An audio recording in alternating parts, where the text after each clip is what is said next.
Hey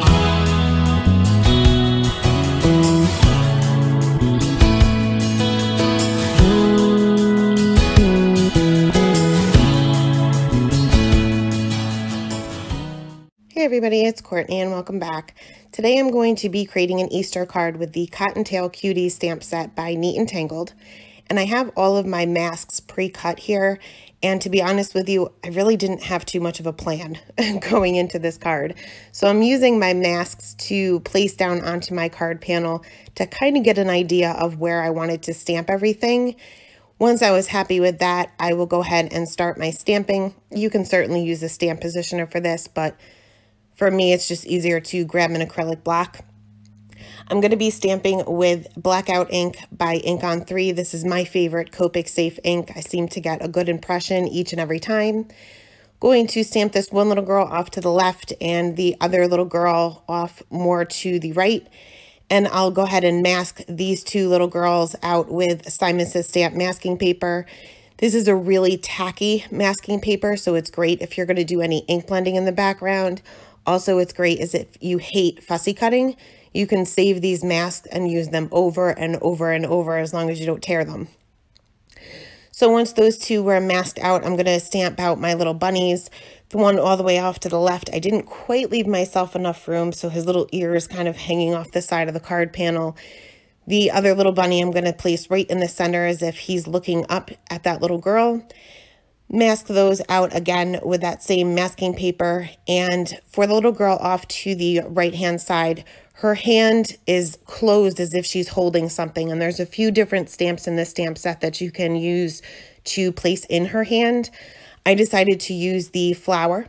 So I'm going to go ahead and stamp that directly over her hand and just mask out the flower itself. The stem is already a solid part of the image.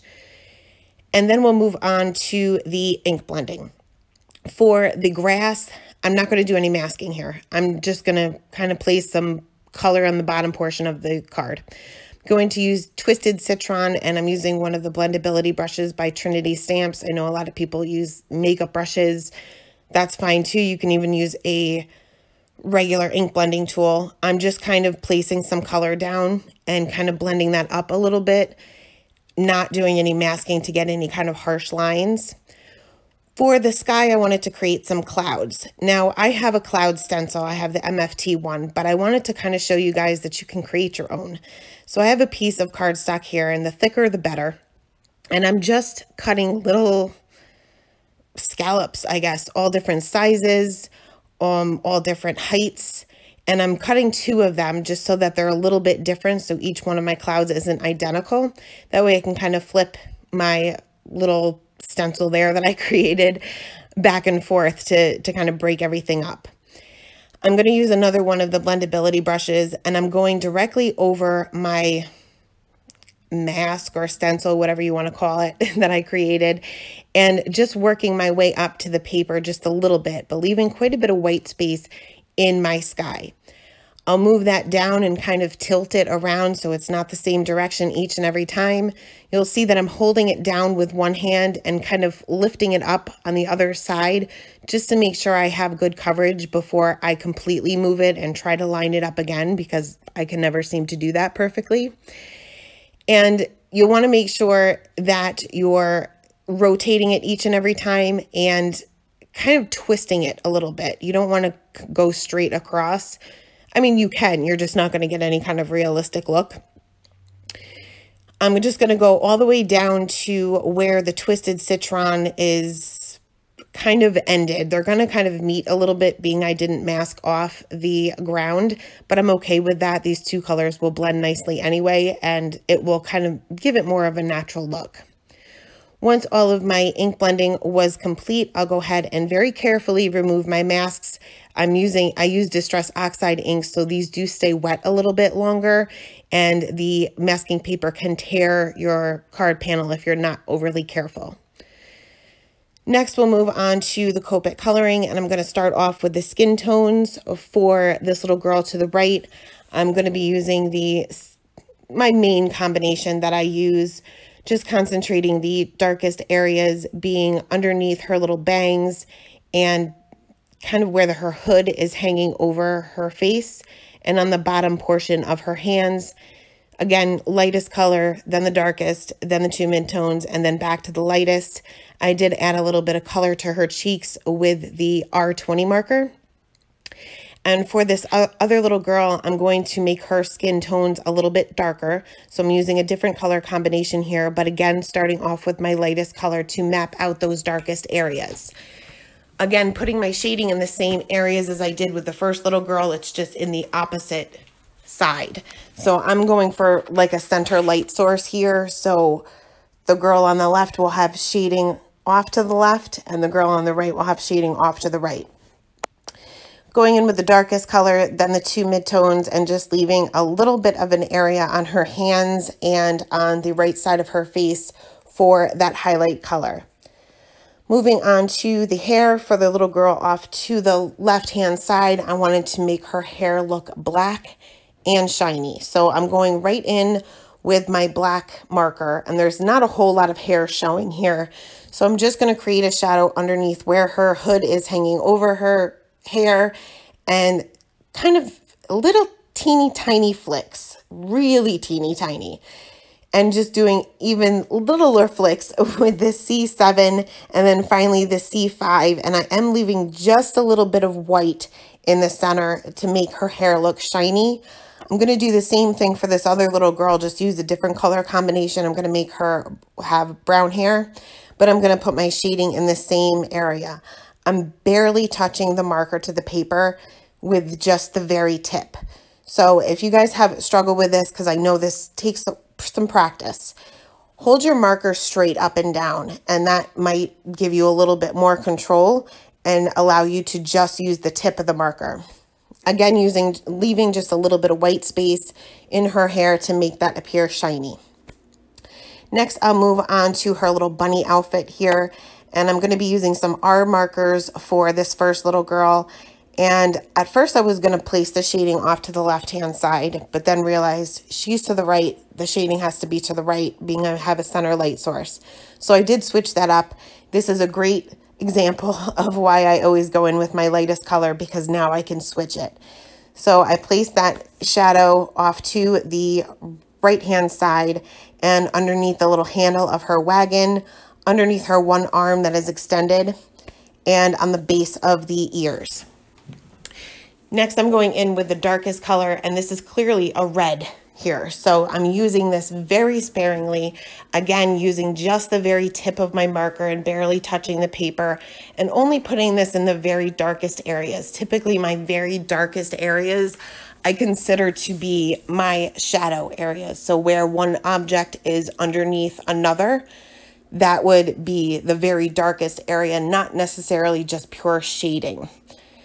So blending that out with the R22 and adding some darker areas where I didn't necessarily put that R24, because I don't want her little bunny outfit to appear red. I want it to be more of a pinky, peachy color. So I'm using the R22 and R02.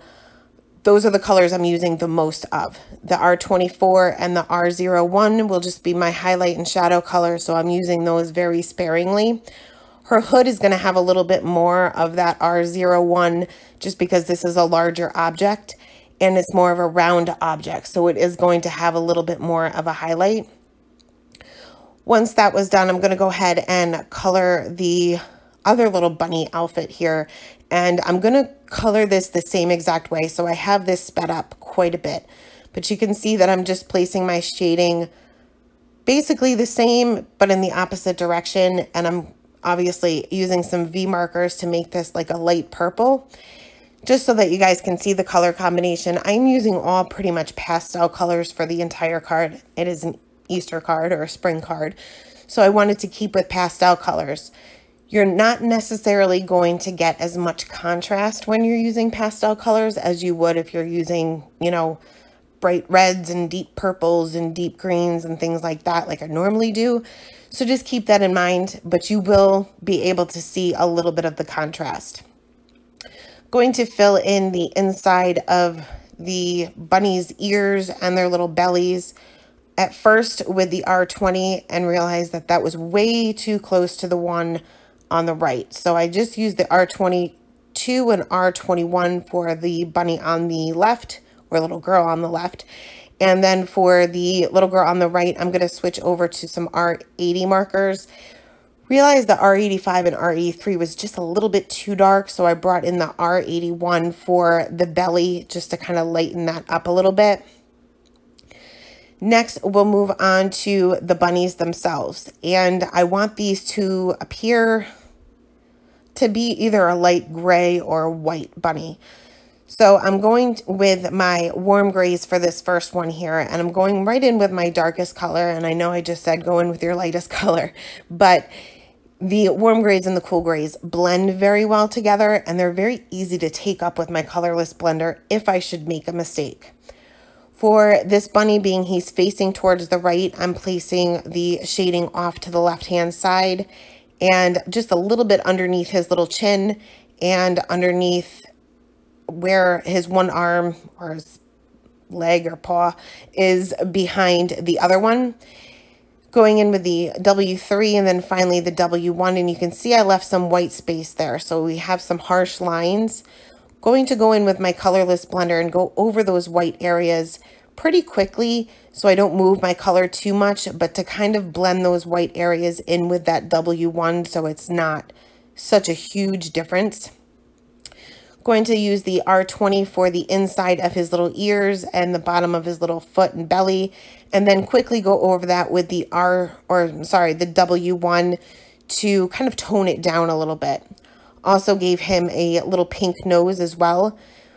Going to speed this up again because I'm going to color this bunny the same way, but this one is going to have more of a center light source. Because he's kind of tucked behind that basket, he's going to have shading off to the right-hand side and naturally off to the left-hand side, being he is to the left.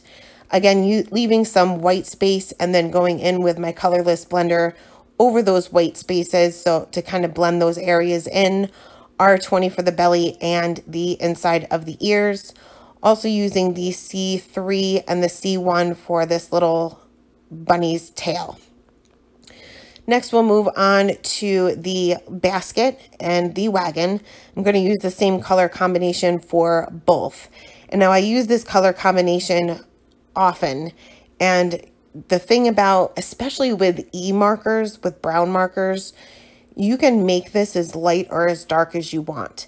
So even though the E37 is pretty dark, I'm using such a little amount of it that I'm still going to get the contrast I'm looking for, but it's not going to make this too dark because I want everything to be more of light colors. I'm concentrating my shadows being on either side of the basket because it is a round object, and then where she's holding the basket or the handle of the basket and where the handle's kind of coming up would also create a shadow. But you can see that this didn't get very dark, and you'll see with the wagon as well, I'm going to use the same color combination. I'm just going to place a little bit of shading above the wheels underneath where the grass in the wagon is kind of hanging over and off to the right-hand side. Again, just using the very tip of my E37 because I don't want this image to be all that dark, even though this is a pretty dark color. So as you'll see, as I extend that out even further with the E33 and E31 and then back to the E30, it becomes pretty light. It's lightly colored, I should say, even though I use such a dark color.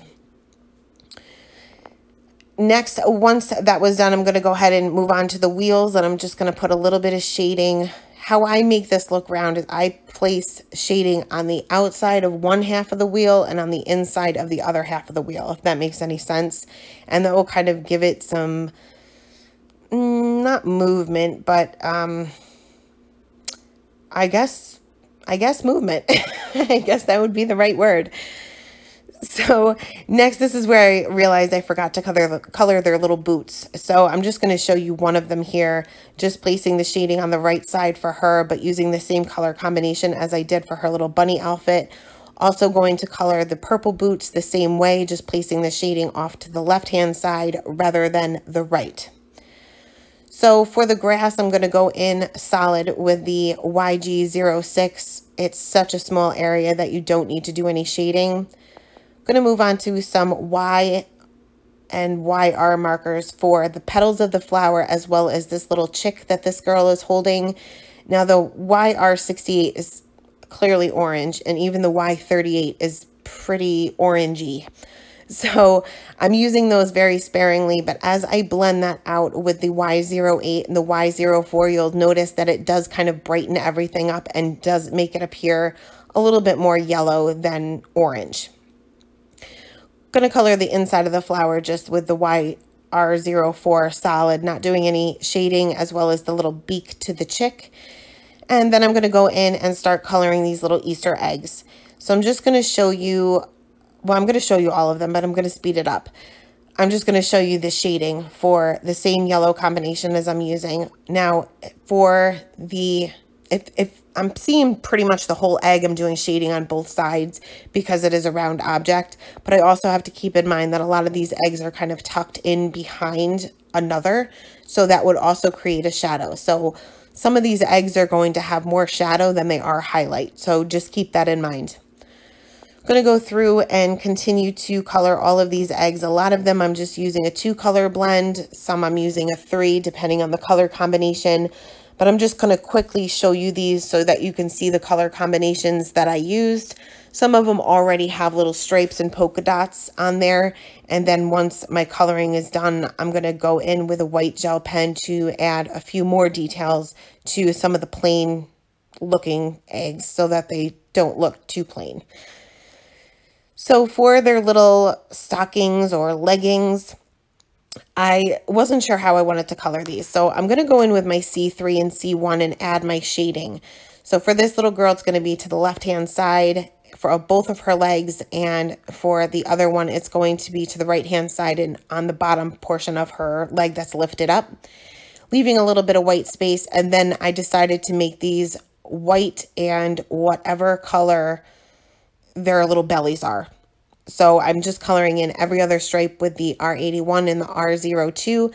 I don't have to do any shading because I've already done the shading with that C3 and C1. Going in with my white gel pen to add some polka dots and some stripes to some of the little Easter eggs. Also going to add some reflections to some random objects, mostly on their hood. And I think I added some to the little wagon there and the middle bunny, the bunny in the middle looking up on that little girl. Realized I did forget to color the handle of her wagon, so I did go in solid with a C3, I believe I used for that. Also filled in that little gap between her arm and her body where her basket is because I just didn't cut that portion of the mask. Not because I forgot, just because I wasn't going to have to go through all of that. It would have been too difficult. So last, I'm going to go ahead and add some shadows underneath each of my objects. Any object that's more off to the right-hand side, I'm kind of extending the shadow off to the right. Any object that's closer to the left, I'm extending that shadow off to the left. Also creating a shadow underneath where that one little girl has her foot raised. That would still create a shadow on the ground, as well as the basket that the other girl is holding. Blending that out a little bit further with the YG03, and then finally going in with the YG01, which isn't going to be too noticeable. It's very close to the Twisted Citron, but it will kind of muddy the colors up, which will make it look more like a shadow. So I did trim my panel down a little bit on the right-hand side and a little bit on the top, just because I feel like that one bunny was hanging off to the left, so I wanted something to be hanging off to the right to kind of center everything. Now, I originally lined up my sentiment onto an acrylic block, then realized that being I had these clouds in the background, I didn't want to use a dye ink for my sentiment. So I'm using a Distress Oxide ink, which is more opaque, so it will go directly over those clouds without seeing the clouds directly through it. Now, even though the Distress Oxides stamp really well, I find that stamping them twice, I get better results. So I'm going to go ahead and bring out my Misty and realign my sentiment onto my Misty, close my MISTI door, and kind of take a look at the grid that is on the MISTI door to make sure that my sentiments are lined up and they are straight before I went ahead and stamped those out. And this is worn lipstick. And you'll see that the first time I got a good impression, but it was kind of blotchy. So the second time I got a very good impression. Keep in mind that this is a pigment and dye ink, so it does take a little bit of time to dry. It does not dry immediately, so you make sure you don't smear it. I'll go ahead and take my Tombow Mono Multi Glue to adhere this flat to an A2 size note card. That way I'll have just a little bit of a border around all four sides of my card. And then finally, I'll take a Nuvo Aqua Shimmer pen just to add some shimmer to their little bellies and all of the Easter eggs. That's the card for today, guys. Thanks a lot for stopping by and have a great day. Bye.